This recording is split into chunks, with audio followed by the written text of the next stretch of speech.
The graph of the linear function f has intercepts at a0 and 0b in the xy plane. If a plus b equals 0 and a does not equal b, which of the following is true about the slope of the graph of f? We're provided two intercepts for the function.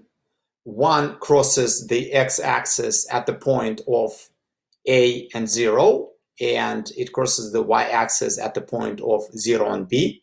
We're told that a plus b equals 0, which means that a is the opposite of b. So if a is 3, let's say, then b must be minus 3. Let's draft possible scenarios and run two different lines. In one case, we'll have a positive x and a negative y for intercepts. So let's run it through numbers 3 and minus 3. And run the second line through the positive y and the negative x. And so these are two possible ones. They're not necessarily what maybe the authors had in mind, but it satisfies all the requirements. If you are familiar with graphs, you should be able to see that these lines have a positive slope. Positive slope goes from left to right in the upward direction.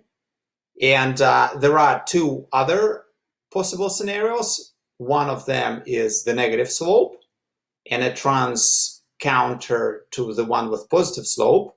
That is, from left to right, it actually goes down. And there might be a slope of 0. The scenario where it just goes parallel to the x-axis. So if you're familiar with this, then it's a very quick solution. You just pick answer choice A. It is positive.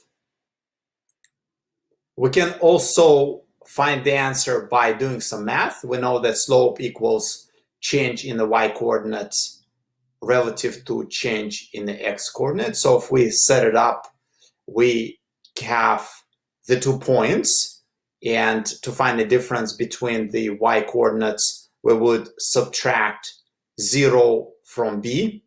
We just need to refer to the problem. And in the denominator, change in x is reflected as the difference between the x-coordinate of the second point, 0, and the x-coordinate of the first point, which is a.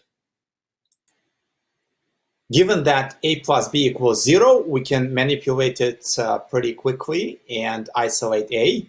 If we subtract b from both sides, what we get is a equals minus b. So now if we were to replace a in the denominator with minus b, we get a simplified version of the same fraction.